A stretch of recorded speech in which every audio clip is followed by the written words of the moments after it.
हर हर महादेव। शिवपुराण के इस एपिसोड में आप सुनेंगे 9वां अध्याय तथा उसके आगे का अध्याय। 9वां अध्याय में है लिंग पूजन का महत्व। नंदिकेश्वर कहते हैं, ब्रह्मा और विष्णु भगवान शिव को प्रणाम कर चुपचाप उनके दाएं बाएं भाग में खड़े हो गए। उन्होंने पूजनीय महादेव जी को श्रेष्ठ आसन पर बैठाकर पवित्र वस्तुओं से उनका पूजन किया।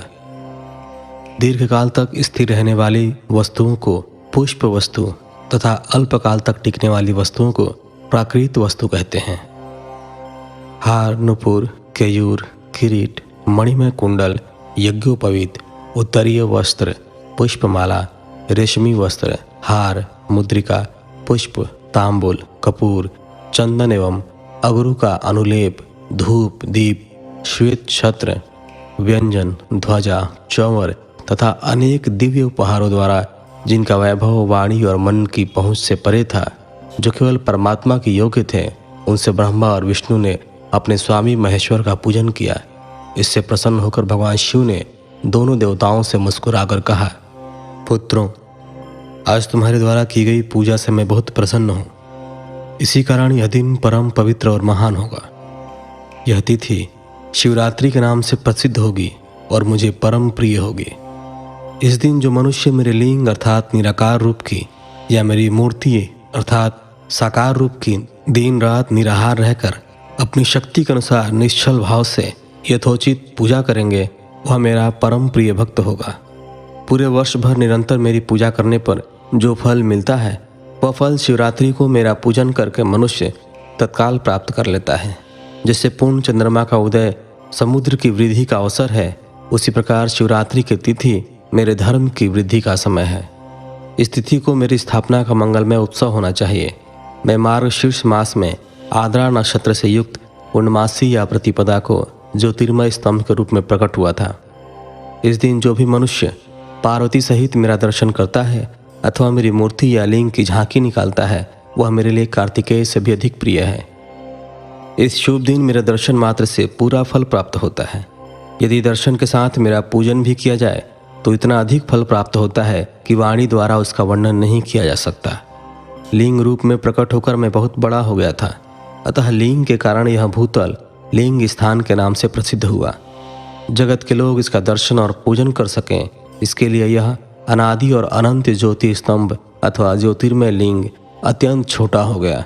यह लिंग सब प्रकार के भोग सुलभ कराने वाला तथा भोग और मोक्ष का एकमात्र साधन है। इसका दर्शन, स्पर्श और ध्यान प्राणियों को जन्म और मृत्यु के कष्ट से छुड़ाने वाला है। शिवलिंग के यहाँ प्रकट होने के कारण यह स्थान अरुणाचल नाम से प्रसिद्ध होगा तथा यहाँ बड़े बड़े तीर्थ प्रकट होंगे। इस स्थान पर रहने या मरने से जीवों को मोक्ष प्राप्त होगा। मेरे दो रूप हैं, साकार और निराकार। पहले मैं स्तंभ रूप में प्रकट हुआ, फिर अपने साक्षात रूप में। ब्रह्म भाव मेरा निराकार रूप है तथा महेश्वर भाव मेरा साक्षात रूप है। ये दोनों ही मेरे सिद्ध रूप हैं। मैं ही परब्रह्म परमात्मा हूँ। जीवों पर अनुग्रह करना मेरा कार्य है। मैं जगत की वृद्धि करने वाला होने के कारण ब्रह्म कहलाता हूँ। सर्वत्र स्थित होने के कारण मैं ही सबकी आत्मा हूँ। सर्ग से लेकर अनुग्रह तक जो जगत संबंधी 5 कृत्य हैं, वे सदा ही मेरे हैं। मेरी ब्रह्म रूपता का बोध कराने के लिए पहले लिंग प्रकट हुआ, फिर अज्ञात ईश्वरत्व का साक्षात्कार कराने के लिए मैं जगदीश्वर रूप में प्रकट हो गया। मेरा सकल रूप मेरे ईशत्व का और निष्फल रूप मेरे ब्रह्म स्वरूप का बोध कराता है। मेरा लिंग मेरा स्वरूप है और मेरे सामीप्य की प्राप्ति कराने वाला है। मेरे लिंग की स्थापना करने वाले मेरे उपासक को मेरी समानता की प्राप्ति होती है तथा मेरे साथ एकत्व का अनुभव करता हुआ संसार सागर से मुक्त हो जाता है। वह जीते जी परमानंद की अनुभूति करता हुआ शरीर का त्याग कर शिवलोक को प्राप्त होता है, अर्थात मेरा ही स्वरूप हो जाता है। मूर्ति की स्थापना लिंग की अपेक्षा गौण है। यह उन भक्तों के लिए है जो शिव तत्व के अनुशीलन में सक्षम नहीं है। 10वां अध्याय, प्रणव एवं पंचाक्षर मंत्र की महत्ता। ब्रह्मा और विष्णु ने पूछा, प्रभु, सृष्टि आदि 5 कृत्यों का लक्षण क्या है, यह हम दोनों को बताइए। भगवान शिव बोले, मेरे कर्तव्यों को समझना अत्यंत गहन है, तथापि मैं कृपापूर्वक तुम्हें बता रहा हूँ। सृष्टि, पालन, संहार, तिरोभाव और अनुग्रह मेरे जगत संबंधी 5 कार्य हैं जो नित्य सिद्ध हैं। संसार की रचना का आरंभ सृष्टि कहलाता है। मुझसे पालित होकर सृष्टि का सुस्थिर है ना, उसका पालन है। उसका विनाश ही संहार है। प्राणों के उत्क्रमण को तिरोभाव कहते हैं। इन सबसे छुटकारा मिल जाना ही मेरा अनुग्रह अर्थात मोक्ष है। ये मेरे 5 कृत्य हैं। सृष्टि आदि 4 कृत्य संसार का विस्तार करने वाले हैं। 5वां कृत्य मोक्ष का है। मेरे भक्तजन इन 5 कार्यों को 5 भूतों में देखते हैं। सृष्टि धरती पर, स्थिति जल में, संहार अग्नि में, तिरोभाव वायु में और अनुग्रह आकाश में स्थित है। पृथ्वी से सबकी सृष्टि होती है, जल से वृद्धि होती है, आग सबको जला देती है, वायु एक स्थान से दूसरे स्थान पर ले जाती है और आकाश सबको अनुग्रहित करता है। इन 5 कृत्यों का भार वहन करने के लिए ही मेरे 5 मुख हैं। 4 दिशाओं में 4 मुख और इनके बीच में 5वां मुख है।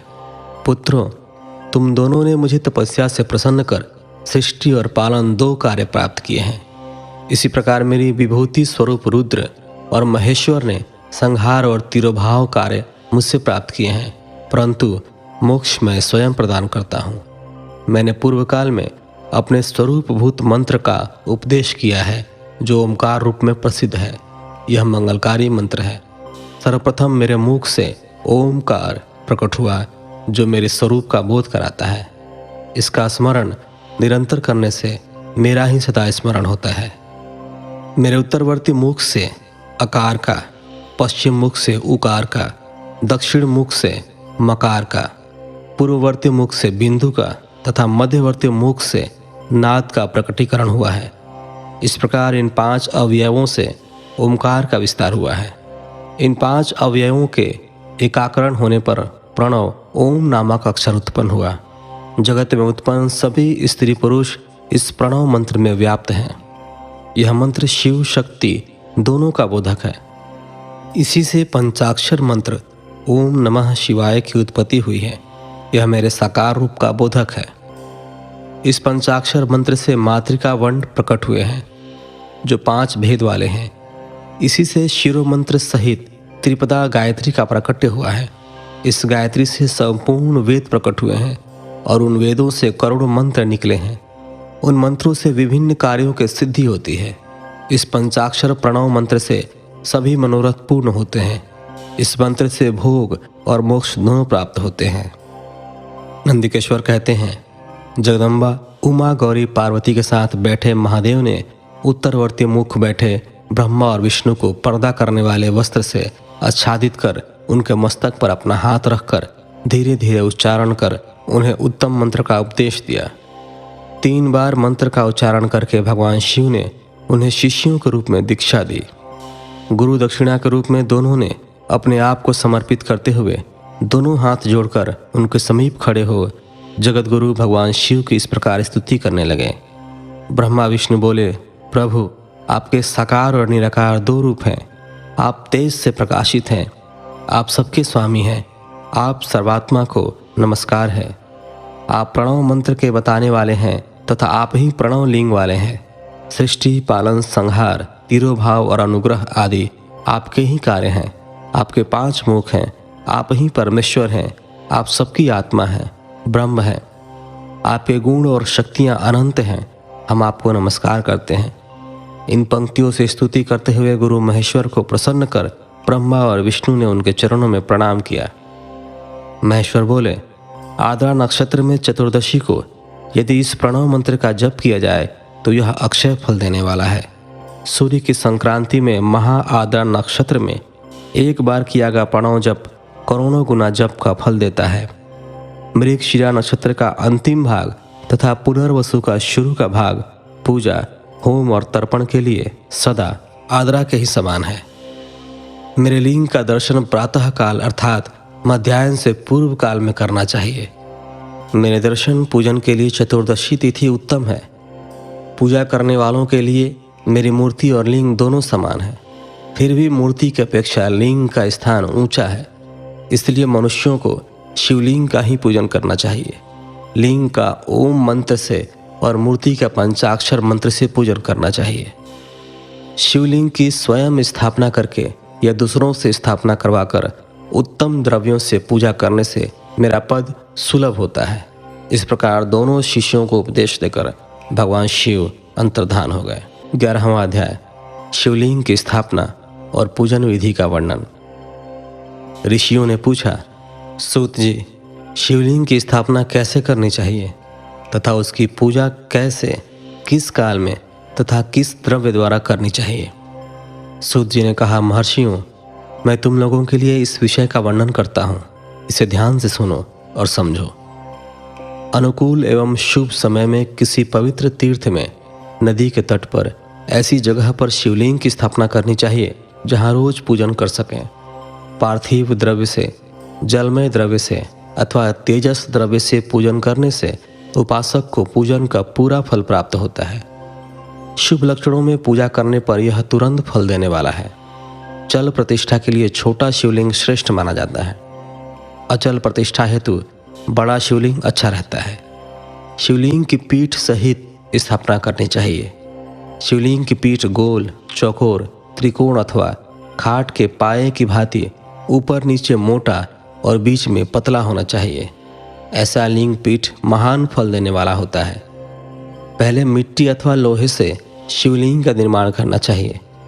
जिस द्रव्य से लिंग का निर्माण हो उसी से उसका पीठ बनाना चाहिए। यही अचल प्रतिष्ठा वाले शिवलिंग की विशेषता है। चल प्रतिष्ठा वाले शिवलिंग में लिंग व प्रतिष्ठा एक ही तत्व से बनानी चाहिए। लिंग की लंबाई स्थापना करने वाला मनुष्य के 12 अंगुल के बराबर होनी चाहिए। इससे कम होने पर फल भी कम प्राप्त होता है, परंतु 12 अंगुल से लंबाई अधिक भी हो सकती है। चल लिंग में लंबाई स्थापना करने वाले के 1 अंगुल के बराबर होनी चाहिए, उससे कम नहीं।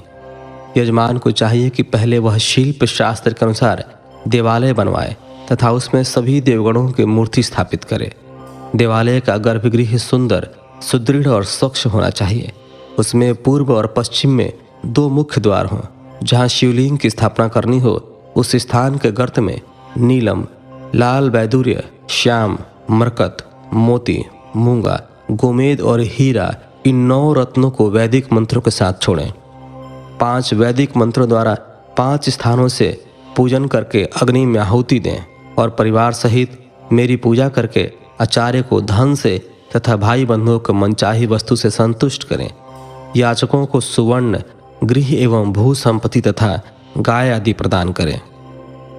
स्थावर जंगम सभी जीवों को यत्नपूर्वक संतुष्ट कर एक गड्ढे में सुवर्ण तथा 9 प्रकार के रत्न भरकर वैदिक मंत्रों का उच्चारण करके परम कल्याणकारी महादेव जी का ध्यान करें।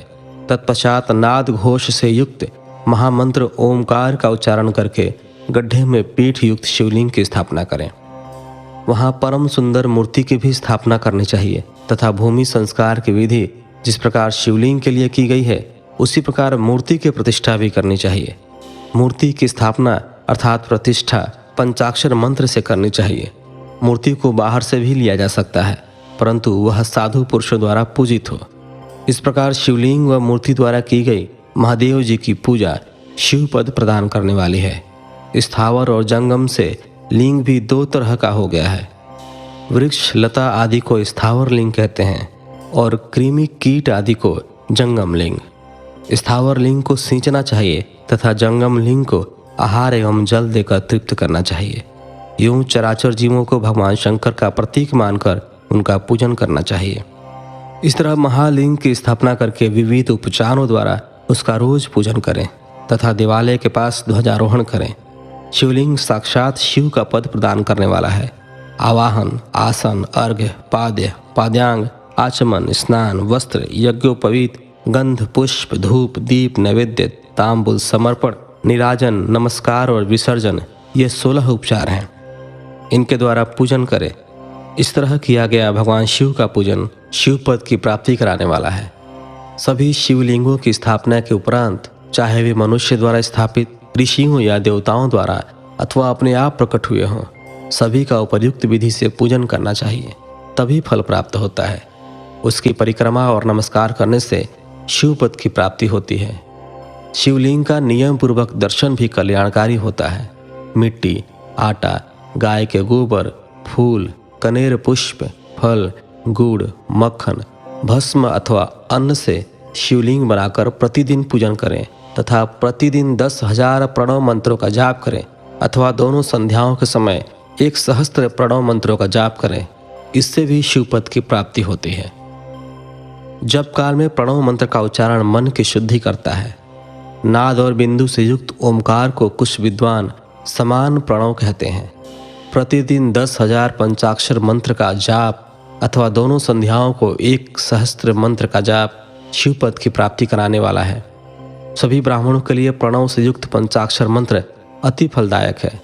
कलश से किया गया स्नान, मंत्र की दीक्षा, मातृकाओं का न्यास, सत्य से पवित्र अंतःकरण, ब्राह्मण तथा ज्ञानी गुरु सभी को उत्तम माना गया है। पंचाक्षर मंत्र का 5 करोड़ जाप करने से मनुष्य भगवान शिव के समान हो जाता है।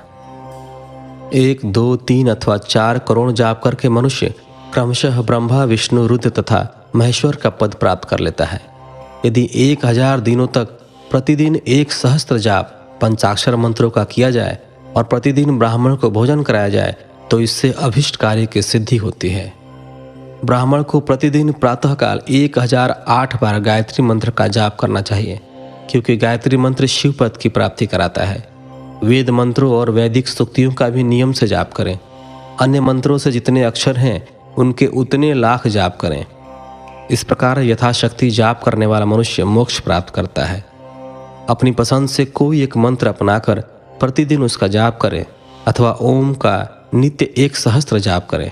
ऐसा करने से संपूर्ण मनोरथों की सिद्धि होती है। जो मनुष्य भगवान शिव के लिए फुलवाड़ी या बागीचे लगाता है तथा शिव मंदिर में झाड़ने बुहारने का सेवा कार्य करता है, ऐसे शिव भक्त को पुण्य कर्म की प्राप्ति होती है। अंत समय में भगवान शिव उसे मोक्ष प्रदान करते हैं। काशी में निवास करने से भी योग और मोक्ष की प्राप्ति होती है।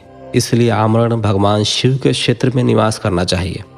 उस क्षेत्र में स्थित बावड़ी, तालाब, कुआं और पोखर को शिवलिंग समझकर वहां स्नान, दान और जाप करके मनुष्य भगवान शिव को प्राप्त कर लेता है।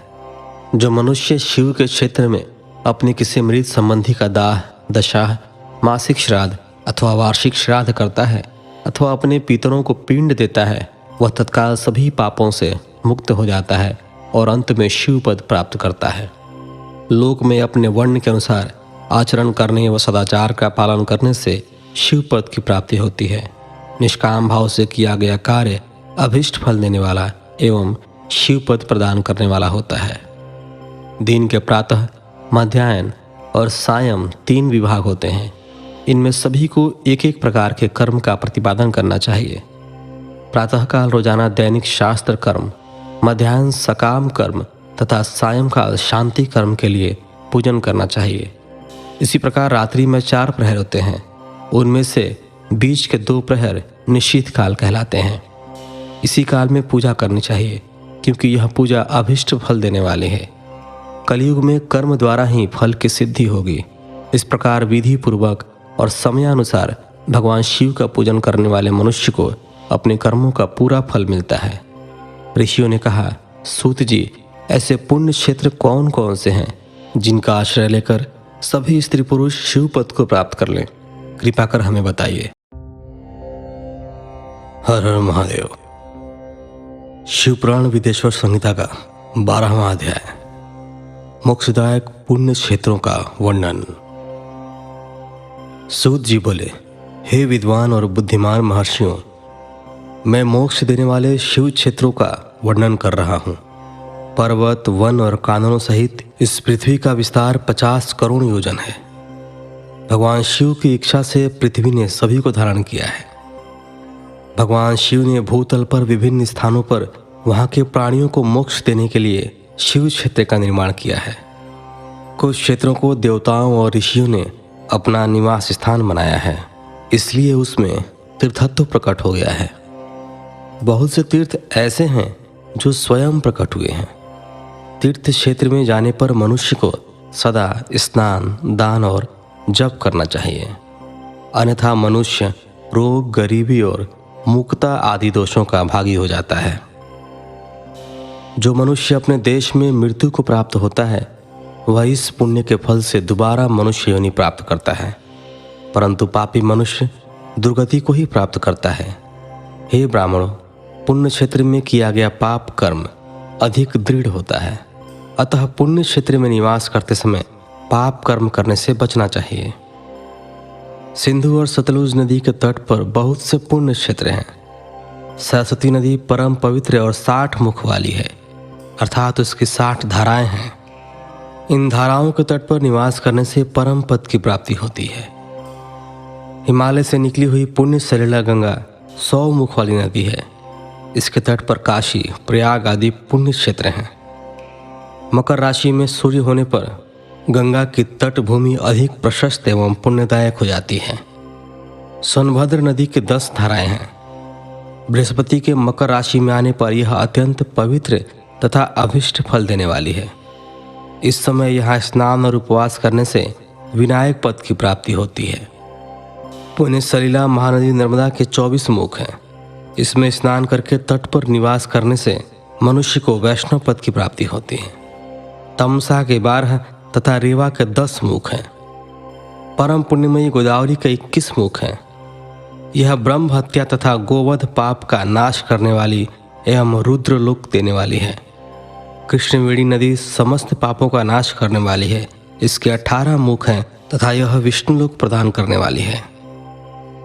तुंगभद्रा 10 मुखी है एवं ब्रह्मलोक देने वाली है। सुवर्ण मुखरी के 9 मुख हैं। ब्रह्मलोक से लौटे जीव इसी नदी के तट पर जन्म लेते हैं। सरस्वती नदी, पंपा सरोवर, कन्याकुमारी, अंतरीप तथा शुभकारक श्वेत नदी सभी पुण्य क्षेत्र हैं। इनके तट पर निवास करने से इंद्रलोक की प्राप्ति होती है। महानदी कावेरी परम पुण्यमयी है। इसका 27 मुख है। यह संपूर्ण अभिष्ट वस्तुओं को देने वाली है। इसके तट ब्रह्मा विष्णु का पद देने वाले हैं। कावेरी के जो तट शैव क्षेत्र के अंतर्गत हैं वे अभिष्ट फल तथा शिवलोक प्रदान करने वाले हैं। नैमिषारण्य तथा बद्रिका आश्रम में सूर्य और बृहस्पति के मेष राशि में आने पर स्नान और पूजन करने से ब्रह्मलोक की प्राप्ति होती है। सिंह और कर्क राशि में सूर्य के संक्रांति होने पर सिंधु नदी में किया गया स्नान तथा केदार तीर्थ के जल का पान एवं स्नान ज्ञानदायक माना जाता है। बृहस्पति के सिंह राशि में स्थित होने पर भाद्र मास में गोदावरी के जल में स्नान करने से शिवलोक की प्राप्ति होती है, ऐसा स्वयं भगवान शिव ने कहा था। सूर्य और बृहस्पति के कन्या राशि में स्थित होने पर यमुना और सोनभद्र में स्नान से धर्मराज और गणेश लोक में महान भोग की प्राप्ति होती है, ऐसी महर्षियों की मान्यता है। सूर्य और बृहस्पति के तुला राशि में होने पर कावेरी नदी में स्नान करने से भगवान विष्णु के वचन की महिमा से अभिष्ट फल की प्राप्ति होती है। मार्गशीर्ष माह में सूर्य और बृहस्पति के वृश्चिक राशि में आने पर नर्मदा में स्नान करने से विष्णु पद की प्राप्ति होती है। सूर्य और बृहस्पति के धनु राशि में होने पर सुवर्ण मुखरी नदी में किया गया स्नान शिवलोक प्रदान करने वाला है। मकर राशि में सूर्य और बृहस्पति के माघ मास में होने पर गंगा जी में किया गया स्नान शिवलोक प्रदान करने वाला है। शिवलोक के पश्चात ब्रह्मा और विष्णु के स्थानों में सुख भोग कर अंत में मनुष्य को ज्ञान की प्राप्ति होती है। माघ मास में सूर्य के कुंभ राशि में होने पर फागुन मास में गंगा तट पर किया गया श्राद्ध, पिंडदान अथवा तिलोदक दान पिता और नाना दोनों कुलों के पितरों की अनेकों पीढ़ियों का उद्धार करने वाला है। गंगा और कावेरी नदी का आश्रय लेकर तीर्थवास करने से पाप का नाश हो जाता है। ताम्रपर्णी और वेगवती नदियाँ ब्रह्मलोक की प्राप्ति रूप फल देने वाली हैं। इनके तट पर स्वर्गदायक क्षेत्र हैं। इन नदियों के मध्य में बहुत से पुण्य क्षेत्र हैं। यहाँ निवास करने वाला मनुष्य अभिष्ट फल का भागी होता है। सदाचार, उत्तम वृत्ति तथा सद्भावना के साथ मन में दया भाव रखते हुए विद्वान पुरुष को तीर्थ में निवास करना चाहिए, अन्यथा उसे फल नहीं मिलता। पुण्य क्षेत्र में जीवन बिताने का निश्चय करने पर तथा वास करने पर पहले का सारा पाप तत्काल नष्ट हो जाएगा, क्योंकि पुण्य को ऐश्वर्यदायक कहा जाता है। हे ब्राह्मणों, तीर्थ में वास करने पर उत्पन्न पुण्य कायिक, वाचिक और मानसिक सभी पापों का नाश कर देता है। तीर्थ में किया गया मानसिक पाप कई कल्पों तक पीछा नहीं छोड़ता। यह केवल ध्यान से ही नष्ट होता है। वाचिक पाप जप से तथा कायिक पाप शरीर को सुखाने जैसे कठोर तप से नष्ट होता है। अतः सुख चाहने वाले पुरुष को देवताओं की पूजा करते हुए और ब्राह्मणों को दान देते हुए पाप से बचकर ही तीर्थ में निवास करना चाहिए। 13वां अध्याय सदाचार, संध्या बंदन, प्रणव, गायत्री जाप एवं अग्निहोत्र की विधि तथा महिमा। ऋषियों ने कहा, सूत जी, आप हमें वह सदाचार सुनाइए जिससे विद्वान पुरुष पुण्य लोकों पर विजय पाता है।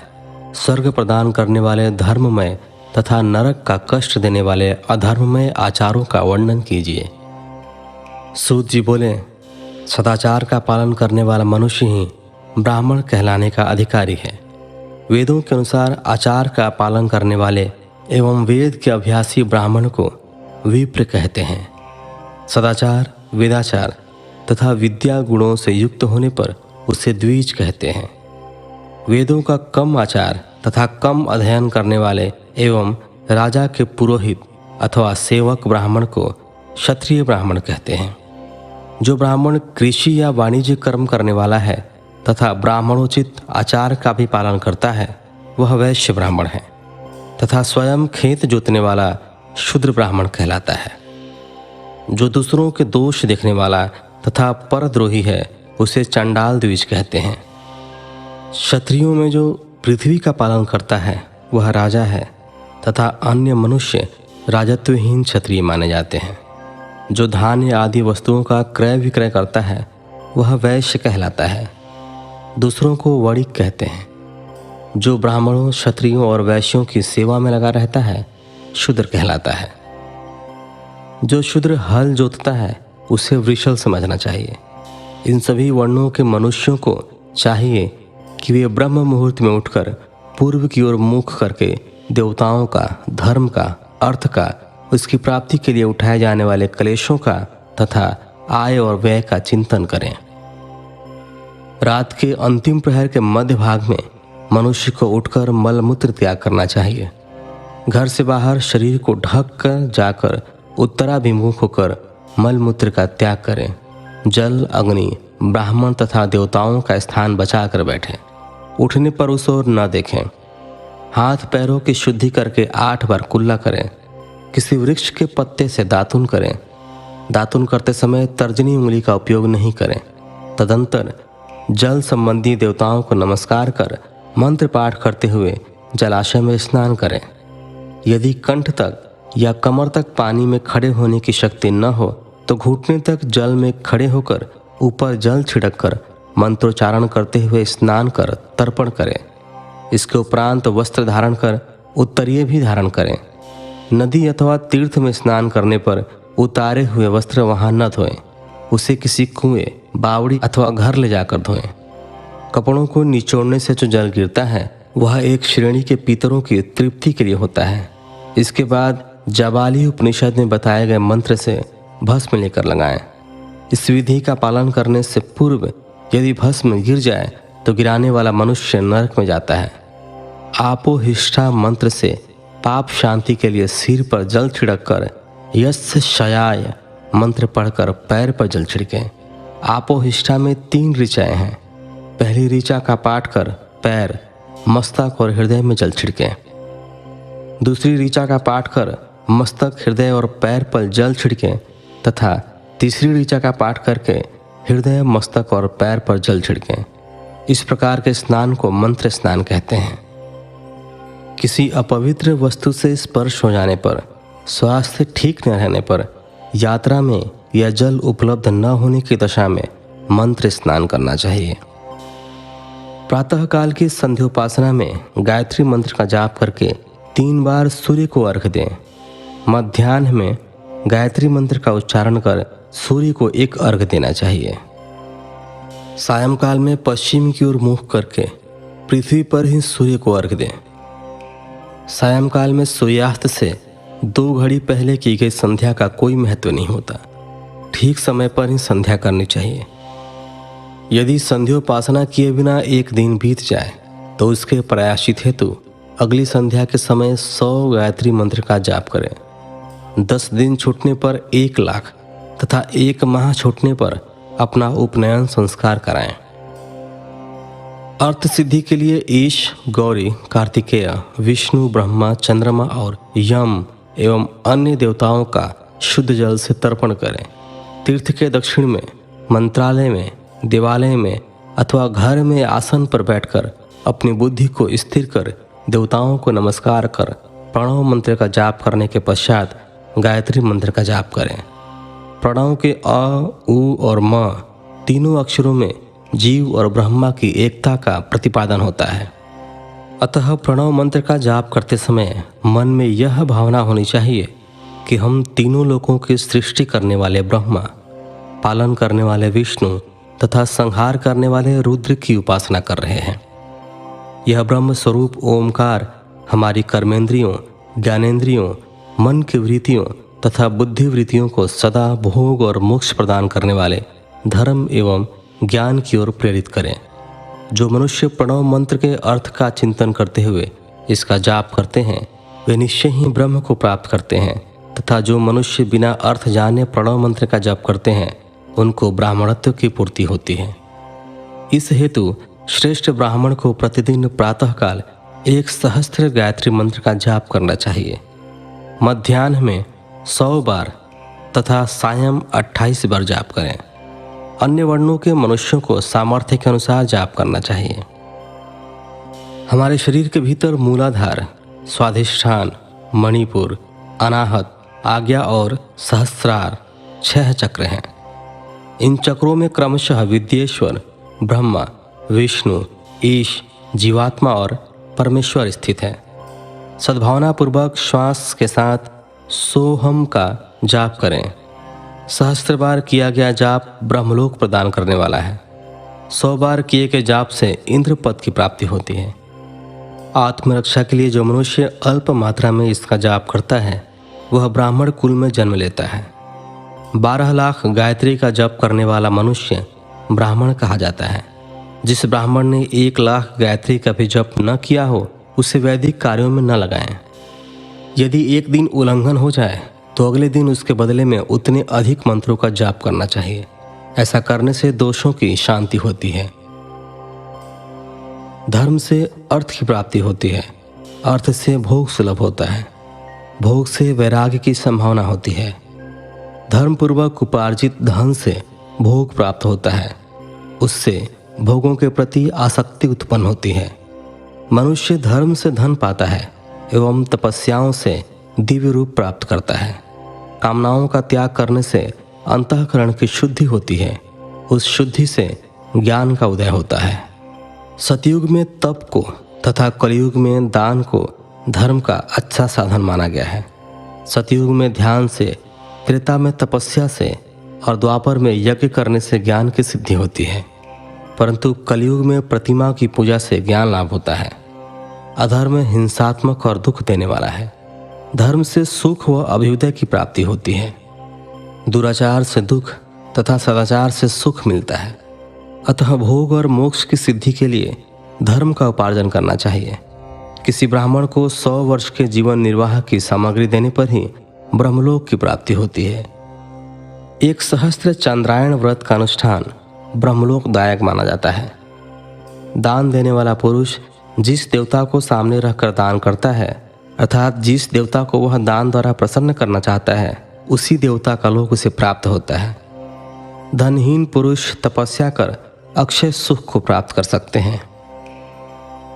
ब्राह्मण को दान ग्रहण कर तथा यज्ञ करके धन का अर्जन करना चाहिए।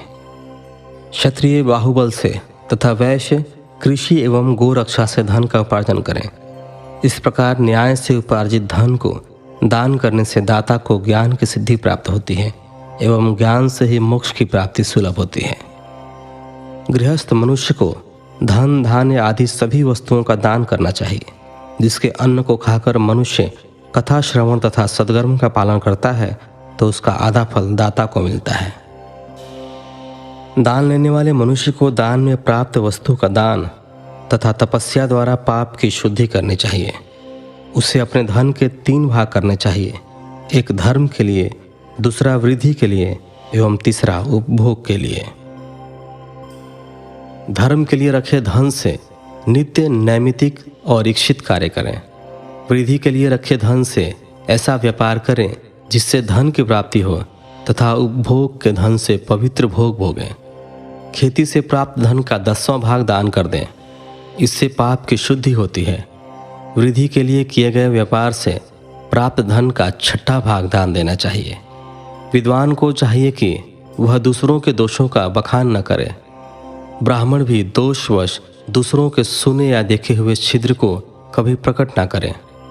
विद्वान पुरुष ऐसी बात न कहें जो समस्त प्राणियों के हृदय में रोष पैदा करने वाली हो। दोनों संध्याओं के समय अग्नि को विधि पूर्वक दी हुई आहुति से संतुष्ट करें। चावल, धान्य, घी, फल, कंद तथा हविष्य के द्वारा स्थाली पाक बनाएं तथा यथोचित रीति से सूर्य और अग्नि को अर्पित करें। यदि दोनों समय अग्निहोत्र करने में असमर्थ हो तो संध्या के समय जाप और सूर्य की वंदना कर लें। आत्मज्ञान की इच्छा रखने वाले तथा धनी पुरुषों को इसी प्रकार उपासना करनी चाहिए। जो मनुष्य सदा ब्रह्म यज्ञ करते हैं, देवताओं की पूजा, अग्नि पूजा और गुरु पूजा प्रतिदिन करते हैं तथा ब्राह्मणों को भोजन तथा दक्षिणा देते हैं, वे स्वर्गलोक के भागी होते हैं।